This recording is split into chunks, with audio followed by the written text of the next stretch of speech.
तबाही आई थी उस वक्त 2 डीमन गॉड पिलर और 72 डीमन गॉड ने जन्म लिया था, जिसके बाद इंसानों के साथ इनकी हजारों साल से फाइट चल रही है। इसके बाद हम होली डीमन कॉन्टिनेंट का सीन देखते हैं, जहां 54 रैंक वाले डीमन गॉड को पकड़ने के लिए 6 टेम्पल ने अलायंस कर लिया है और अब इनके डीमन हंटर का ग्रुप एक साथ निकल चुका है। अब ये डीमन हंटर डीमन गॉड के साथ फाइट करने लगते हैं, लेकिन वो बहुत ही ज्यादा पावरफुल था और वो इनको आसानी से हराने लगता है। तभी इसी वक्त डीमन पिलर भी यहाँ पर आ जाता है, जिसकी वजह से डीमन गॉड की पावर और भी बढ़ जाती है और वो इनके ऊपर और भी खतरनाक तरीके से हमला करने लगता है। लेकिन ये डीमन हंटर भी कम पावरफुल नहीं थे, वो एक दूसरे को बचाते हैं और इसकी पावर को रोकते भी हैं। इसके बाद ये 6 डीमन हंटर एक साथ डीमन गॉड पर अपनी पावर का यूज कर देते हैं, लेकिन डीमन गॉड अभी भी इनके ऊपर भारी पड़ रहा था। यह देख इसमें से एक डीमन हंटर अपनी ड्रैगन पावर का यूज करने लगता है, जबकि इसमें से दूसरा डीमन हंटर अपनी स्वॉर्ड पावर का यूज करता है और वो इसे कैद करने लगते हैं। लेकिन डीमन गॉड फिर भी खुद को आजाद करा लेता है, जिसे देख डीमन हंटर का ग्रुप हैरान हो जाता है। तभी डीमन गॉड यहाँ से भागने लगता है, जिसके बाद डीमन हंटर इसे रोकने की कोशिश करते हैं, लेकिन आखिर में डीमन गॉड इनके हाथ से निकल जाता है और अब इनकी पूरी मेहनत बेकार होती हुई नजर आती है। इसके बाद डीमन गॉड किसी जगह पर आ जाता है, जहाँ हम इसके असली चेहरे को देखते हैं और इसके पास में एक बड़ा सा ब्लैक ड्रैगन भी था।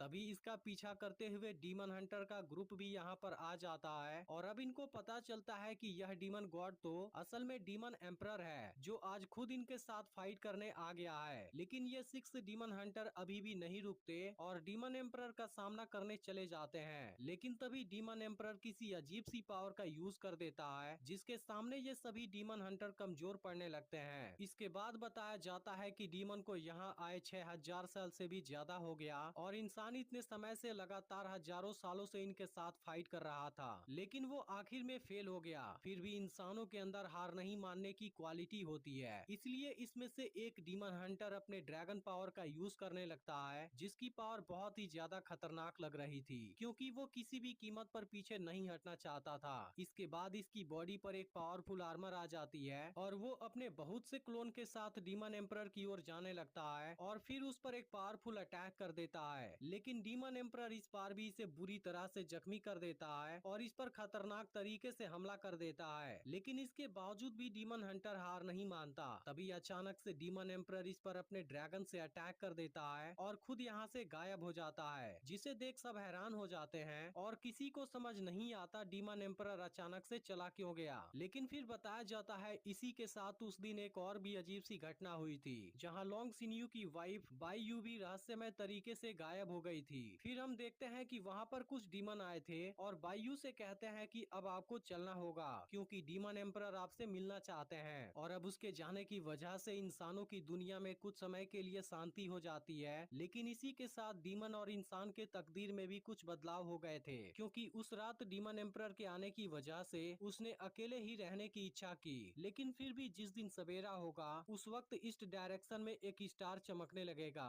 फिर अगले सीन में हम एक वॉरियर टेम्पल को देखते हैं, जहाँ एक मास्टर कुछ स्टूडेंट को वॉरियर बनने की ट्रेनिंग दे रहे थे, जिनका मकसद इंसानों की रक्षा करना और इंसानियत को खतरे से बचाना होगा। लेकिन अब आज इनको ट्रेनिंग करते हुए 1 साल हो गया है, इसलिए आज इनका एक टेस्ट होगा और इसमें केवल वही पास होगा जिसकी स्पिरिचुअल पावर 10 से ज्यादा होगी, जिसके बाद उसे वॉरियर सर्वेंट का टाइटल मिलेगा और वो यहाँ पर अपनी प्रैक्टिस कंटिन्यू रख सकता है। नहीं तो जो फेल होगा उसे घर वापस भेज दिया जाएगा। इस पर हाओ चेन सोचता है मुझे कैसे भी इस टेस्ट को पास करना होगा। फिर मास्टर सबसे पहले जियांगहू का टेस्ट लेते हैं, जिसकी स्पिरिचुअल पावर 13 थी और वो इस टेस्ट में पास हो जाता है। इसके बाद बाकी स्टूडेंट भी यह टेस्ट देते हैं और उनमें से जिनकी स्पिरिचुअल पावर 10 से ज्यादा होती है वो इसमें पास हो जाते हैं, जबकि 10 से कम स्पिरिचुअल पावर वाले स्टूडेंट फेल माने जाते हैं। इसके बाद सबसे लास्ट में हाओ चेन की बारी आती है, जिसके बाद सभी इसकी स्पिरिचुअल पावर देखने के लिए एक्साइटेड हो जाते हैं। फिर हाओ चेन भी अपनी तलवार से पिलर पर हमला करता है, लेकिन अफसोस इसकी स्पिरिचुअल पावर केवल 9 पर पहुंच पाती है, जिसे देख सभी स्टूडेंट परेशान हो जाते हैं, क्योंकि हाओ चेन टेस्ट में फेल हो चुका था। अब इस बात से हाओ चेन काफी दुखी था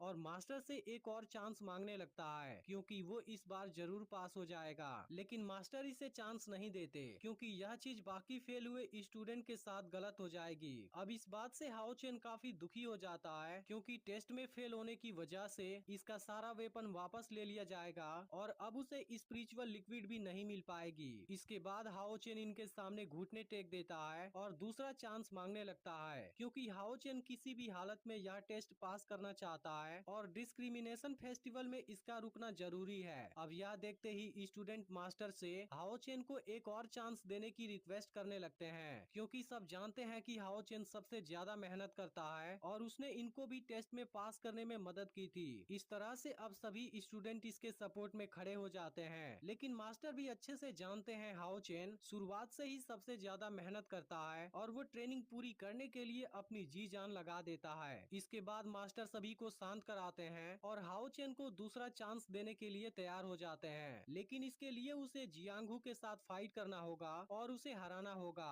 इसके अलावा बाकी फेल हुए स्टूडेंट को भी यह चांस मिलेगा। यह सुनते ही हाओ चेन सभी को थैंक यू बोलता है और अब सभी बहुत ज्यादा खुश हो जाते हैं। इसके बाद हाओ चेन जियांगहू के साथ फाइट करने के लिए तैयार हो जाता है। फिर इन दोनों के बीच में फाइट शुरू हो जाती है और हाओ चेन जियांगहू के साथ बहुत शानदार तरीके से फाइट करने लगता है, जिसे देख मास्टर भी हैरान होते हैं, क्योंकि हाओ चेन की बैटल स्किल काफी अच्छी थी और लास्ट में वो जियांगहू को दूर फेंक देता है। इसके बाद वो पिलर पर हमला करता है, जहां अब इसकी स्पिरिचुअल पावर 11 हो गई थी और अब इस बात से सब काफी खुश हो जाते हैं और यह देख मास्टर भी हैरान हो जाते हैं, क्योंकि इस बार तो हाओ चेन की स्पिरिचुअल पावर इतनी ज्यादा बढ़ गई, जबकि पिछली बार तो बहुत कम थी। इसके बाद बाकी के स्टूडेंट भी जियांगहू को चैलेंज करते हैं। तभी हम यहाँ के जंगल में एक लड़की को भागते हुए देखते हैं, जिसके पीछे कुछ बिस्ट लगे हुए थे, लेकिन लड़की भी टैलेंटेड थी। वो खुद को इनके अटैक से बचाती है और बीच बीच में इनका बैंड भी बजाती है। तभी कुछ बिस्ट इसके काफी नजदीक आ जाते हैं, जिसके बाद लड़की एक वेपन से इनको मारना शुरू कर देती है, लेकिन इस दौरान एक बिस्ट इसके पैर पर पंजा मार देता है और वो इसके ऊपर भारी भी पड़ने लगता है। अब यह देखते ही लड़की तेजी से ऊपर की ओर भागती है, जहाँ इसे वॉरियर टेम्पल नजर आता है, लेकिन तभी बिस्ट फिर से लड़की पर हमला कर देते हैं। इसके बाद हम फिर से वॉरियर टेम्पल का सीन देखते हैं, जहाँ पास हो गए स्टूडेंट बहुत खुश थे और यहाँ उन सभी के पेरेंट्स भी उनसे मिलने आए थे,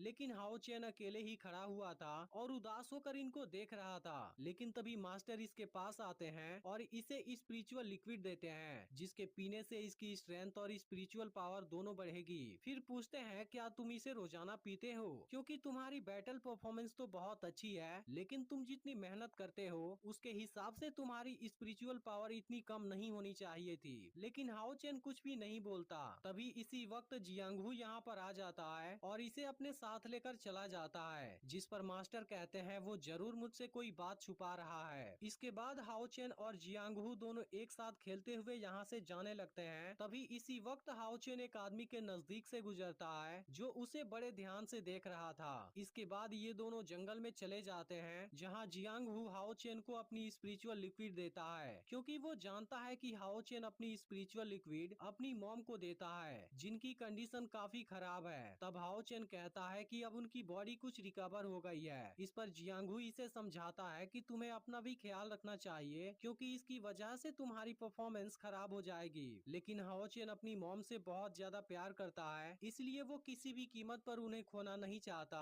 और वो उनके लिए कुछ भी करने के लिए तैयार है। तब जियांगहू सोचता है बिना स्पिरिचुअल लिक्विड के इसकी पावर इतनी ज्यादा है, अगर वो ओरिजिनल स्पिरिचुअल लिक्विड पीने लगा तो इसकी पावर तो बहुत ज्यादा हो जाएगी। अब हाओ चेन को अपनी मॉम के लिए जंगल में हर्ब लेने जाना था, इसलिए वो यहाँ से अकेले ही आगे चला जाता है। तब जियांगहू कहता है तुम केयरफुल रहना, क्योंकि मैंने सुना कि सामने वाले माउंटेन में कुछ बिस्ट गए हैं। अब हाओ जंगल में हर्ब लेने लगता है, लेकिन तभी इसके पीछे कुछ गिरता है। यह देख हाओ चेन अपनी तलवार निकाल लेता है, क्योंकि इसे लग रहा था यहाँ पर कोई बिस्ट आ गया है। फिर वो इस जगह को चेक करता है, जहाँ इसे एक लड़की बेहोश पड़ी हुई नजर आती है और असल में वो वही लड़की है जिसका बिस्ट पीछा कर रहे थे। इसके बाद हाओ चेन लड़की के पास आता है, जो इसे बहुत ब्यूटीफुल लग रही थी। फिर वो इसे जगाने जाता है, लेकिन तभी लड़की बिना कुछ सोचे इसकी गर्दन पर चाकू रख देती है और फिर एपिसोड यहीं पर एंड हो जाता है। तो यह वीडियो आपको कैसी लगी आप कमेंट करके जरूर बताइएगा और इसके